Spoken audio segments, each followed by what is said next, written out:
Don't you hate it when fights happen on a featureless plane where you can retreat endlessly? Many outdoor environments aren't as easy to traverse as just walking from one room to another, and fighting is even more difficult. Have you ever been in a forest? On a beach? Does it snow where you live? Such difficult terrain makes positioning and movement much more important in combat, and consequently makes it much more fun. So let's talk about the difficult terrain rules and try to consolidate them in one place because, oh boy, they are all over the place. GURPS basic set doesn't have much about difficult terrain and bad footing. Page 387 has the following, separating difficult terrain into obstructions and bad footing. Now we know that minor obstructions slow you down. The examples are quite interesting as well, because I don't think the book mentions anywhere else that to enter an ally's hex, or a hex with a body on the ground, costs an extra movement point. As for severe obstructions, several bodies could have been more concrete. How many? Because that question may come up in combat, and it did come up in my games before. Also, there is nothing about the size modifier of the moving creature and the body of the creature.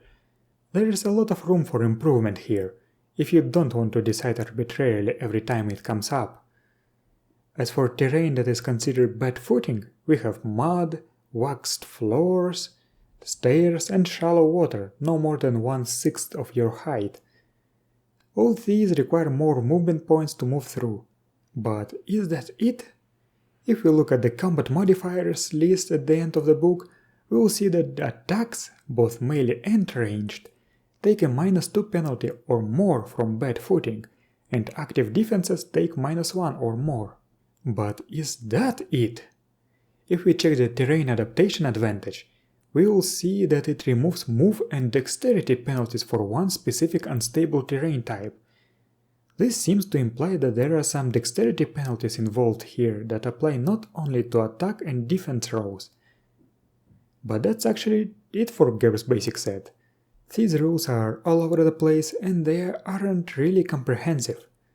Speaking of terrain adaptation, while it's fresh on my mind, I'll say that there are 4 additional forms of it that can be found in other books. Terrain adaptation swamp can be found in GURPS horror. Terrain adaptation clouds can be found in GURPS fantasy folk, elves. Terrain adaptation jungle can be found in Pyramid 395. Terrain adaptation underwater can be found in GURPS martial arts, earth fighting styles. Unlike all others, it costs 10 points, not 5 points. There is also a perk version of this advantage called Sure-Footed. Unlike terrain adaptation, it only removes combat penalties, not the movement and dexterity penalties. GURPS Power-Ups 2 perks has the following terrain types for this perk, implying that the same ones can be used for terrain adaptation: ice, sand, slippery, snow, uneven, and water. Interestingly enough, Sure-Footed water works in water no more than waist deep, which seems far from 1/6 of your height from GURPS basic set. GURPS Aliens Spirals also has Sure-Footed that applies to 3 branches. Remember that stability trait from D&D Dwarf race? I represent it with the Sure-Footed Uneven perk. Also, there are 2 other perks that do the same thing: High-Heeled Heroine and Naval Training. Apparently, high heels and a rocking ship deck also are considered bad footing. Let me go full Quentin Tarantino here. The High-Heeled Heroine perk description says that you can run, climb, and fight while wearing high heels without suffering any special penalty for bad footing. In effect, you have a form of Sure-Footed. However, Sure-Footed doesn't eliminate the movement penalties, and this perk seems to imply that it does. Perhaps there should be a terrain adaptation high heels advantage then, to make it consistent. Now that I think about it, do different types of bad footing stack? For example, would a slippery staircase impose a -4 to attacks and -2 to defense? Would wearing high heels increase it to -6 and -3 respectively? I think that's a fair assumption. But still, we haven't found an answer to what dexterity penalties the terrain adaptation advantage was talking about. What's wrong with you, GURPS? I managed to find an answer in GURPS Dungeon Fantasy 16 Wilderness Adventures. It says that a -2 penalty is applied to dexterity rolls to remain standing and acrobatics and jumping rolls. Pyramid 395 expands it a little bit by including all full-body dexterity-based skills such as dancing. In addition, GURPS Dungeon Fantasy 16 says that slopes are often bad footing, and moving up or down a slope costs +1/2 movement point per hex, or +1 per hex for steep slopes. The book also has a passage about fighting on slippery footing, such as ice or wet rocks. In combat, the GM may require you to make a dexterity -2 roll after each attack or defense roll. Perfect balance gives +4. Failure means that you fall down and have to make 2 successful dexterity -2 rolls in a row to stand back up. I think that a dexterity-based survival Arctic would work here as well if we are talking about ice. The passage also mentions environments that allow a generic dexterity roll, for example walking rather than skating on ice, but where did that come from? It seems that something like this should be in GURPS Basic Set, but it's definitely not there. And it's not in GURPS Dungeon Fantasy 16 either. The only place that talks about it is, surprisingly, GURPS Magic. The Ice Slick spell covers a patch of ground with a sheet of ice. However, the mechanics are actually different from the aforementioned bad footing. All melee attacks and active defenses are at -3, while other physical skills and ranged attacks are at -2. This is very different. In addition, anyone attempting to walk or run across an ice slick must roll against dexterity -2 for every yard of distance. If he fails, he falls. The spell says he may, with another dexterity -2 roll, attempt to stand on his next turn. But what does that mean? Does it take 2 change posture maneuvers but only 1 dexterity -2 roll? Or do you fall on your knees and not prone? This is unclear. The Grease spell works similarly. However, it has a clearer wording. Another dexterity -2 roll is necessary to stand up, but not to sit or kneel. This implies that you do indeed fall prone, but have to take 2 maneuvers to stand up. This is, however, inconsistent with the rules from GURPS Dungeon Fantasy 16, but all other effects are the same. Speaking of Grease, let's check its sorcery version. It differs from its magic version in that all the penalties are equal to -2, and that you have to roll against dexterity -2 when moving only once per turn, not once per yard, which is a huge difference. Also, you may elect to move slower to gain a bonus. This roll is at +1 if walking at move divided by 2, +2 at move divided by 4, or +3 at move divided by 8, rounded down to a minimum of 0. And a critical failure causes 1d -2 injury to a randomly chosen limb. Personally, I would make it a random hit location, not a random limb. You can bump your head after all. But do you want me to confuse you even more? Let's go back to the 3rd edition and open GURPS Russia. Russia has snow and ice, right? The PDF that I've got is barely legible on the relevant pages, so forgive me if I make any mistakes here. For the most part, it seems that these rules are identical to the Ice Slick spell from GURPS Magic, which is no surprise, as that book has been ported from the 3rd edition with barely any changes, but has a new addition.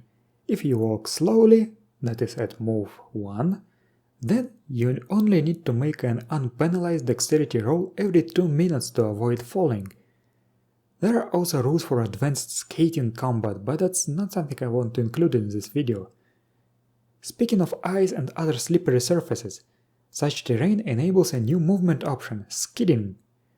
While it does appear in GURPS Dungeon Fantasy 2 dungeons, the more detailed rules for that can be found in GURPS Martial Arts. The only thing that I can add is that GURPS Action 5, Dictionary of Danger, lets you use sports, ice hockey, instead of skating or dexterity for this purpose.